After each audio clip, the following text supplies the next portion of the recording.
नमस्कार, स्वागत है आपका एक बार फिर से एक्सप्लेन इन डिटेल में। यहाँ हर चीज हम एक्सप्लेन करते हैं डिटेल में आपके लिए। आज जो क्वेश्चन कुछ क्वेश्चंस लेकर के हम आए हैं, वो क्वेश्चंस एडिटोरियल 1 से लिया गया है। इसका वीडियो ऑलरेडी अपलोड किया जा चुका है। जिन्होंने वीडियो नहीं देखा है, लिंक डिस्क्रिप्शन बॉक्स में दिया हुआ है, वहां से आप वीडियो को देख सकते हैं। और वहाँ कुछ क्वेश्चंस दिए हुए हैं, उस क्वेश्चन को, वही क्वेश्चन यहाँ भी है, लेकिन वहाँ वीडियो देख लें और क्वेश्चंस को देख लें और एक बार खुद से कोशिश करें सॉल्व करने की। अगर आप खुद से कोशिश कर लेते हैं सॉल्व करने की तो हमें अच्छा लगेगा, और उसके बाद यहाँ पर दिए गए आंसर से अपने आंसर को मैच करें। शुरू करते हैं आज का session. Germany's abiding obsession to fiscal discipline.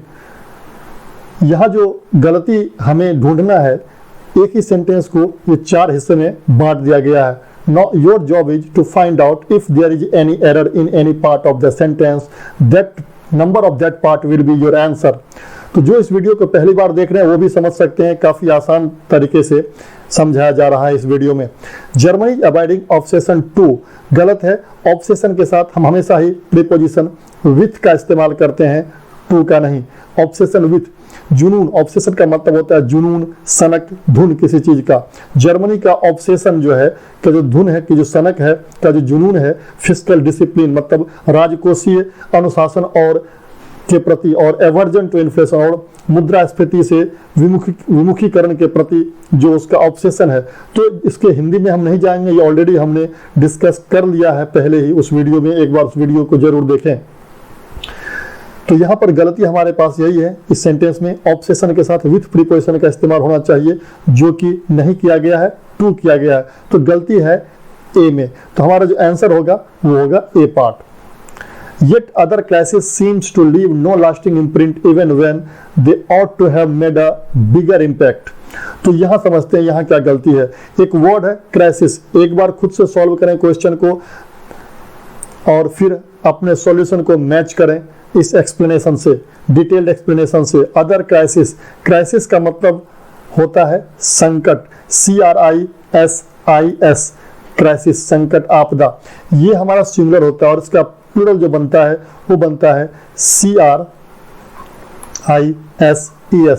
आखिरी के इस IS को हम ES में बदल देते हैं। ऐसे बहुत सारे वर्ड्स हैं, नाउन हैं, जिनके सिंगुलर से प्लूरल इस तरीके से IS को ES में बदलकर बनाए जाते हैं, जैसे कि क्राइसिस, हाइपोथेसिस, पैरेंथेसिस।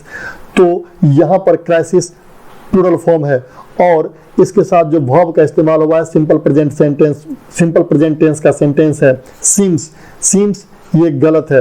ये होता अगर यहाँ क्राइसिस होता तो यहाँ ध्यान दें, हम क्राइसिस को नहीं बदलेंगे, हमें आंसर में वर्ब को ठीक करना है, वर्ब में सुधार करना है, और इसका आंसर होगा सही सीम, SEEM, क्योंकि वर्ब को प्लूरल फॉर्म में होना जरूरी है, क्योंकि क्राइसिस जो है ये हमारा प्लूरल है। बढ़ते हैं अगले क्वेश्चन की तरफ। In a world once again avast in chief funds, lessons from the 2008 financial sector collapse seems forgotten. तो यहाँ पर जो गलती है ढूंढने की कोशिश करें। आवास का मतलब होता है फुल विथ समथिंग। तो आवास के साथ विथ प्रीपोजिशन भी लगता है और इन भी लगता है। यहाँ पर इन लगाया गया है जो कि सही है। विथ होता तो वो भी सही होता। Lessons from the 2008 financial crisis collapse seems, फिर देखें यहाँ पर वर्ड आया है seems। ये अब यहाँ ढूंढना है कि आखिर ये वर्ब जो है इसका सब्जेक्ट कौन है। तो आप यहाँ पर कोई जब भी इस तरह के क्वेश्चन मिले आपको, तो वर्ब के ऊपर एक क्वेश्चन रेज करें, what seem to be forgotten.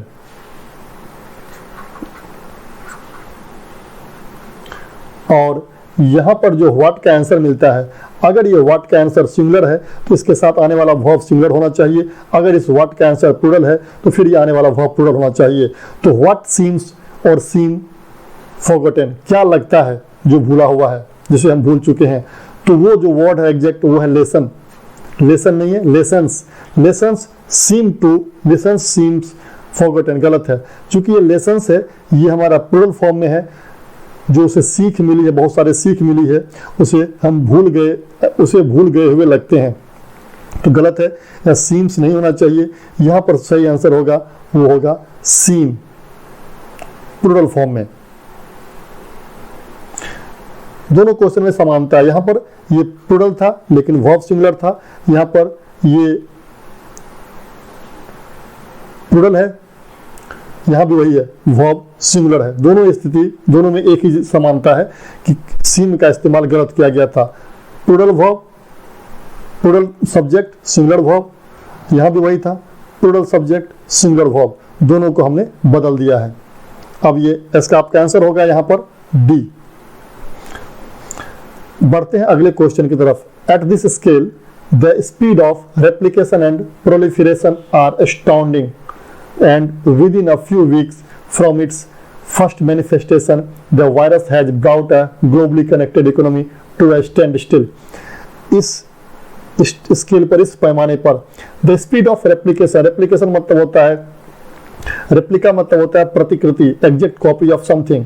Speed of replication मतलब दोहराने की, कॉपी बनाने की और प्रसार करने की गति, फैलाव की गति, फैलाव की और अपने आप को दोहराने की, प्रतिकृति बनाने की गति। आर एस्टाउंडिंग, वो काफी चौंकाने वाला है। And within a few weeks from its manifestation, अपने मैनिफेस्टेशन के कुछ ही हफ्तों में the virus has brought a globally connected economy to stand still, virus ने एक ग्लोबली कनेक्टेड इकोनॉमी को स्टैंड स्टिल मतलब ठहराव पर ला दिया है। तो यहाँ ढूंढना है गलती। उम्मीद करते हैं आप सॉल्व कर लिए होंगे इसको। यहाँ जो गलती है, यहाँ भी वर्ब का ही प्रॉब्लम है। हेल्पिंग वर्ब आर, जरा ये पहचानना है आपको, इसका इस्तेमाल किसके लिए हुआ? क्या ये रेप्लिकेशन और प्रोलिफरेशन के लिए? नहीं, ये रेप्लिकेशन और प्रोलिफरेशन के लिए नहीं है। इसका जो एग्जैक्ट वर्ड है, जो सब्जेक्ट जिससे एग्री कर रहा है, वह स्पीड।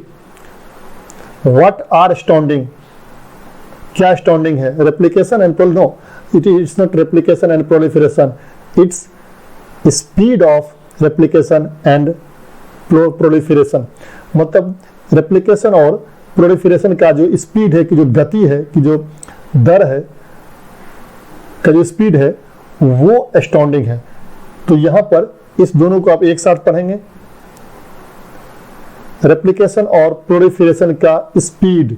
तो यहां पर एग्जैक्ट जो वर्ड है जिससे इस वर्ब को एग्री करना है वो है स्पीड। तो स्पीड यहां सिंगुलर है, इसलिए आर नहीं होगा, यहां पर होगा इज। बढ़ते हैं अगले क्वेश्चन की तरफ। There is no doubt progress in science and technology have served humanity well over centuries and they will continue to be called upon to serve society for centuries to come. इसमें कोई doubt नहीं है कि science और technology में जो प्रगति हुई है उसने सर्व किया है ह्यूमैनिटी को काफी अच्छे तरीके से, सदियों तक सर्व किया है। एंड दे विल, और वो ऐसा करते रहेंगे। खैर, हम आते हैं इसके एरर में, कहाँ गलती है। यहाँ भी देखें, देयर इज नो डाउट, इसमें कोई डाउट नहीं है। Progress in science and technology, यहाँ तो कोई गलती नहीं है। Progress in science and technology, फिर गलती यहीं पर है, हैव। अगर आप ये सोच रहे हैं कि साइंस एंड टेक्नोलॉजी है और उसके लिए हैव सही है, तो आप गलत सोच रहे हैं, क्योंकि इसे हैव नहीं होना है। ये जो एग्री करेगा एग्जैक्ट वर्ड वो है प्रोग्रेस। प्रोग्रेस से साइंस और टेक्नोलॉजी का प्रोग्रेस, एग्जैक्ट वर्ड जो है वो प्रोग्रेस है। तो प्रोग्रेस के हिसाब से वर्ब को यहाँ फिक्स किया जाना है, इसलिए यहाँ पर होगा हैज। बढ़ते हैं अगले क्वेश्चन की तरफ।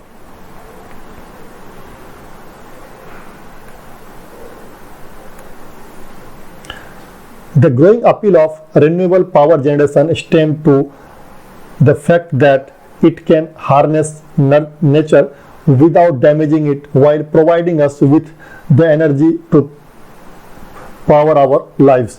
कह रहा है कि द ग्रोइंग अपील, बढ़ती हुई मांग, बढ़ती हुई अपील ऑफ, किस बात का? रिन्यूएबल, नवीकरणीय, पावर जनरेशन, पावर उत्सर्जन के, शक्ति उत्सर्जन के, नवीकरणीय शक्ति उत्सर्जन का जो अब की जो बढ़ती हुई डिमांड है। स्टेम टू, यहाँ गलती है। स्टेम का मतलब होता है, वैसे तो स्टेम का मतलब कुछ और होता है, लेकिन यहाँ जो फ्रेज है, ये फ्रेजल वर्ब है दरअसल। स्टेम फ्रॉम, टू गलत है, हमें यूज करना है स्टेम फ्रॉम। इसका मतलब होता है उत्पन्न होना, it means to be the result of something. तो यहाँ अगर पढ़े growing appeal of renewable power generation, मतलब नवीकरणीय पावर जनरेशन की जो बढ़ती हुई अपील है वो उत्पन्न होता है द फैक्ट दैट, इस बात से कि यह हार्नेस मतलब उपयोग में ला सकता है नेचर को बिना हार्म किए और हमें प्रदान कर सकता है एनर्जी, हमारी जिंदगी को एनर्जी प्रदान कर सकता है। तो यहाँ गलती ये है, हमें गलती पर फोकस करना है, एरर में फोकस करना है। स्टेम टू नहीं होगा, स्टेम फ्रॉम, टू यहाँ गलत है। तो हमारा जो आंसर होगा वो होगा बी। वेलनेस एडवोकेट्स हैव, तो वेलनेस एडवोकेट्स, क्योंकि एडवोकेट्स प्लूरल है उसके लिए हैव आया है, बिल्कुल सही है। The number of useful suggestions on how we may fortify our natural immunity.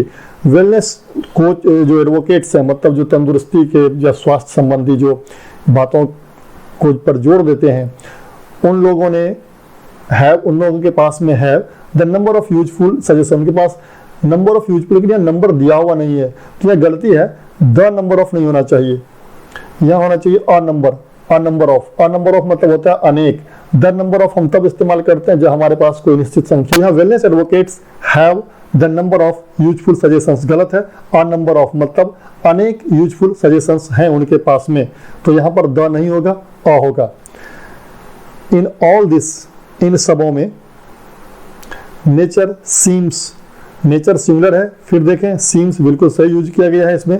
To expect of us a certain economy, यही गलती लग रही है। एक्सपेक्ट ऑफ नहीं होता, प्रीपोजिशन में गलती है, एक्सपेक्ट फ्रॉम अस होता है। या तो प्रीपोजिशन आता है या प्रीपोजिशन नहीं आता है, अलग अलग केसेस में। A human society that is sympathetic and in harmony with our environment and where human beings listen to and nurture their selves may be an enduring recipe for a safer future. यह समझना है, इस question को solve करने से पहले हम इस 10 नंबर क्वेश्चन को समझते हैं, तब ये समझने में आपको आसानी होगी। ये 10 नंबर हमने इसलिए दिया था ताकि आसानी से समझ पाए। ही is senior and taller than you, ये सेंटेंस पूरी तरह से गलत है। जब दो अलग अलग वर्ड जुड़ते हैं जो जिसके बाद अलग अलग फिक्स प्रीपोजिशन आना होता है, तो वैसी स्थिति में हमें उन वर्ड्स के साथ फिक्स प्रीपोजिशन लगाना पड़ता है। जैसे कि जो सीनियर शब्द है, सीनियर के बाद हमेशा ही टू लगता है, और जो कंपैरेटिव डिग्री टॉलर है इसके साथ हमेशा ही हम देन लगाते हैं। तो ऐसी स्थिति में यहाँ पर सेंटेंस में गलती है कि सीनियर के साथ टू लगाना होगा। He is senior to and taller taller than. अगर ये सीनियर की जगह कुछ और वर्ड होता, ही इज ब्रेवर और या he is stronger and taller, तो फिर यहाँ देन नहीं लगाना था, वो सिंपल सेंटेंस होता he is stronger and taller than you. ये सेंटेंस सही है, क्योंकि स्ट्रॉन्गर के बाद भी देन लगता है। स्ट्रॉन्गर कंपैरेटिव डिग्री अपने साथ देन लेता है, टॉलर कंपैरेटिव डिग्री ये भी अपने साथ देन लेता है, तो यहाँ अलग से देन लगाने की जरूरत नहीं है। लेकिन जब सीनियर आता है, सीनियर के टू चाहिए और टॉलर कंपैरेटिव डिग्री के बाद देन चाहिए। ऐसी स्थिति में हमें जो फिक्स प्रीपोजिशन है वो लगाना होता है। तो यहाँ पर समझ सकते होंगे आपकी, अगर दो अलग अलग वर्ड आ जाए, एडजेक्टिव हो चाहे वो वर्ब हो, जो भी हो, जिनके साथ एक अलग फिक्स प्रीपोजिशन लगता है, तो वो सप्लाई करना होगा सेपरेटली हमें। तो अब यहाँ पढ़ते हैं, A human society that is sympathetic and in harmony with। तो यहाँ पर गलती ये है, in harmony with फ्रेज है, ये हार्मोनी के बाद विथ प्रीपोजिशन लगता है और सिंपैथेटिक के साथ प्रीपोजिशन लगता है टू। तो सही सेंटेंस होगा A human society that is sympathetic to and in harmony with our environment and where human। तो गलती हमें यही ढूंढना था, आगे आप खुद से पढ़ लें, बस हमारा काम था गलती ढूंढना, क्योंकि इसको डिटेल में हम पिछले वीडियो में एक्सप्लेन कर चुके हैं। अगर ये वीडियो आपको अच्छा लगा हो तो बस